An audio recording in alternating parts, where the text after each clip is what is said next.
Ele usou um tom mais baixo que o normal, quase sussurrando no meu ouvido, como se estivesse dividindo um segredo íntimo, algo que só eu deveria escutar, e só ali, tão perto, senti um arrepio subir pelo meu corpo inteiro. Era como se aquelas palavras tivessem sido feitas sob medida para mim, me atravessando por dentro, despertando algo que eu nem lembrava mais que existia. E naquele instante eu soube, eu queria ele. Queria sentir o que aquele homem ainda escondia sob aquela batina bem passada e aquele olhar sereno. Uma vontade incontrolável de convidá-lo para minha casa tomou conta de mim, onde eu poderia, enfim, libertar os desejos que há anos estavam trancados dentro de mim. Mas antes de te contar o que realmente aconteceu, preciso que você entenda como tudo começou. Meu nome é Helena, tenho 45 anos e há 1 ano e meio me tornei viúva. O Roberto, meu marido, foi o grande amor da minha vida. Foram 12 anos de casamento intenso, numa cidadezinha do interior de Minas, onde todo mundo conhece todo mundo. A gente se amava de verdade, e quando eu digo isso, não estou falando só de sentimento, estou falando de pele, de desejo, de noites quentes.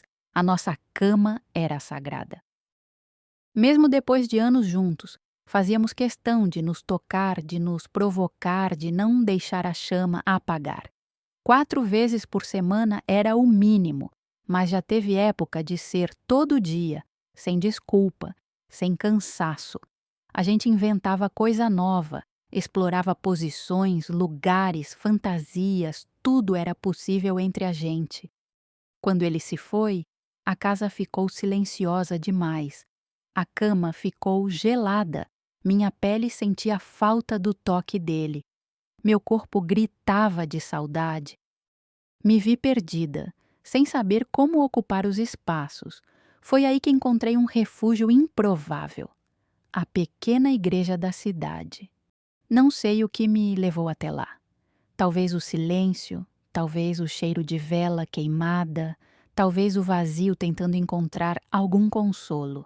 E foi dentro daquele confessionário que eu conheci o Padre Gabriel.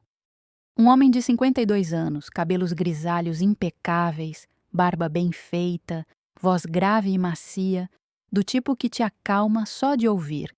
O olhar dele é diferente. Ele não te julga, ele te escuta. E quando escuta, parece que toca por dentro. Me recebeu com tanto cuidado, com tanta presença, que só o fato de estar ali, de sentir a respiração dele perto, já me deixava um pouco trêmula. Comecei contando sobre minha dor, depois minha raiva, depois minha carência. E então, sem nem perceber, eu já estava falando sobre os meus desejos, sobre as noites em claro, sobre o quanto meu corpo implorava por carinho, por toque, por prazer. Sobre como alguns homens passaram pela minha cama depois da morte do Roberto, mas nenhum deles ficou. Alguns vinham só pelo corpo, diziam querer me consolar, mas usavam minha fragilidade para se aproveitar. Quando terminavam, mal diziam boa noite. Outros ligavam dias depois, só para falar o que acharam de mim debaixo dos lençóis. Lembro de um dia em especial. Eu cheguei para me confessar depois da missa de domingo. A igreja já estava vazia. O sol batia morno nos vitrais e eu sabia que ele estaria ali, me esperando. Bati na porta do confessionário e ele, com aquele mesmo tom calmo, me chamou. Entre, minha filha. Aconteceu algo que queira me contar?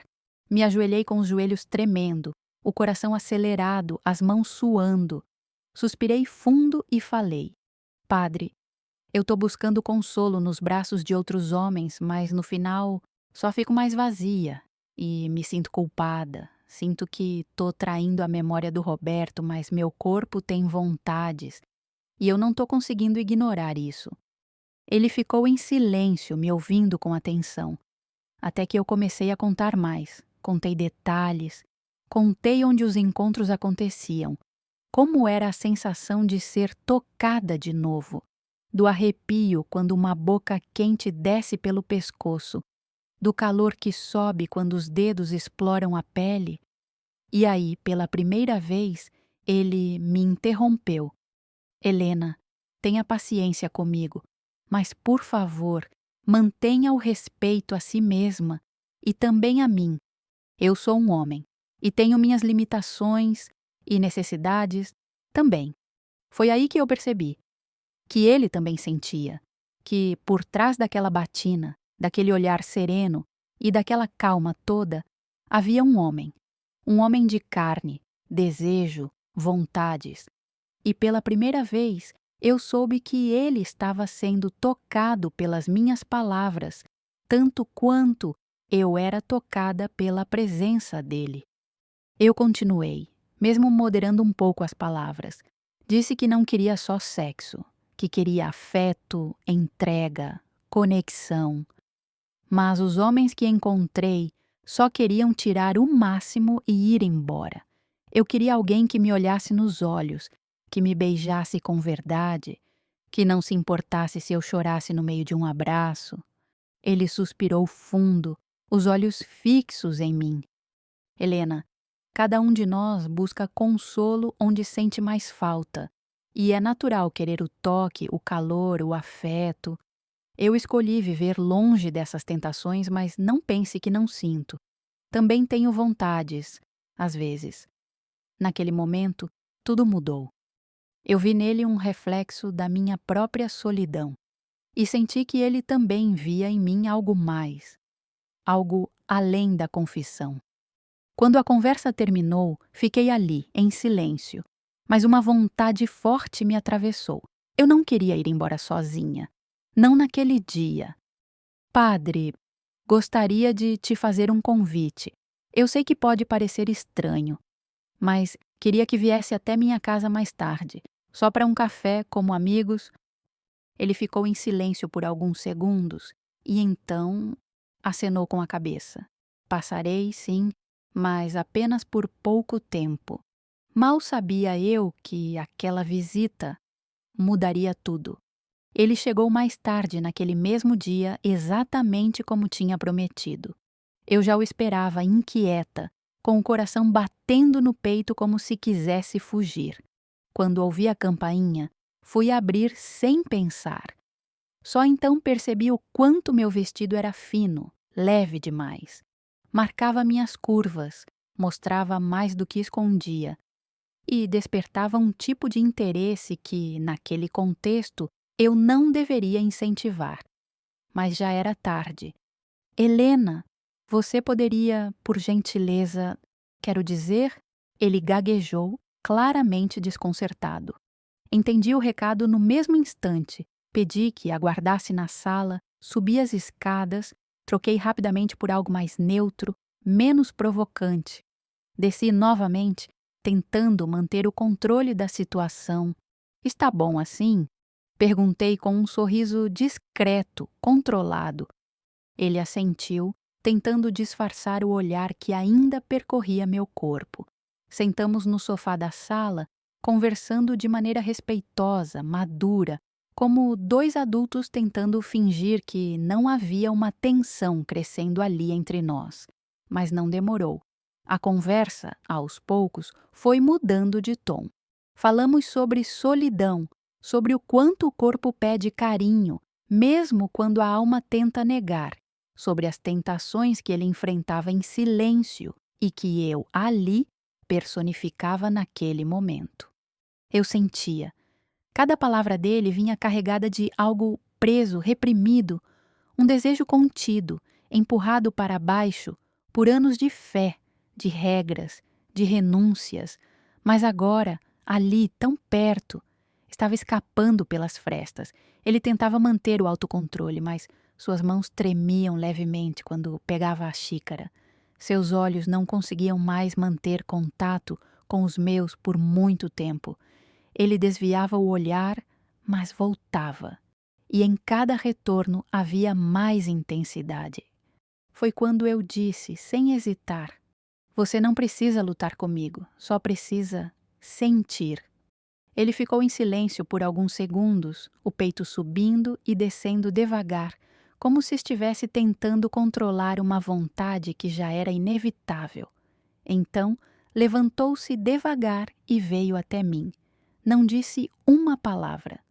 Apenas me envolveu num abraço forte, longo, que parecia conter todos os sentimentos guardados durante anos. Um abraço que começou casto, mas que foi mudando. Sua respiração acelerou. E a minha já estava descompassada desde que ele entrou naquela casa. Quando nossos rostos se afastaram, nossos olhos se encontraram. E ali não teve mais volta. Nossos lábios se tocaram com uma fome contida, uma urgência silenciosa. A batina já havia ficado para trás, o voto de castidade agora era só um eco distante. O toque dele era delicado, mas firme. Suas mãos exploravam meu corpo com curiosidade e respeito, como se quisesse memorizar cada curva, cada resposta da minha pele. Fui conduzindo-o até o quarto. Não havia mais como esconder o que estava prestes a acontecer, e quando ele se despiu por completo diante de mim, vi não apenas um homem. Vi o desejo em sua forma mais pura. A carne que por tanto tempo havia sido negada agora pulsava, viva, quente, pronta. Ajoelhei-me diante dele, conduzida por uma vontade profunda de dar prazer àquele homem que, até então, só tinha dado palavras de conforto. Levei meus lábios com suavidade por sua pele, ouvindo os sons que ele tentava conter.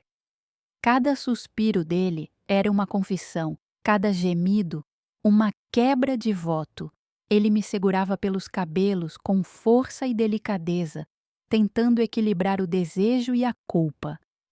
Nos jogamos sobre os lençóis com uma intensidade que beirava o proibido. Meus gemidos se misturavam aos dele, em um ritmo quase sagrado. Ele entrou em mim devagar, como se pedisse permissão, mas ao sentir meu corpo recebê-lo por completo, ele não conseguiu mais conter o que vinha escondendo há tanto tempo.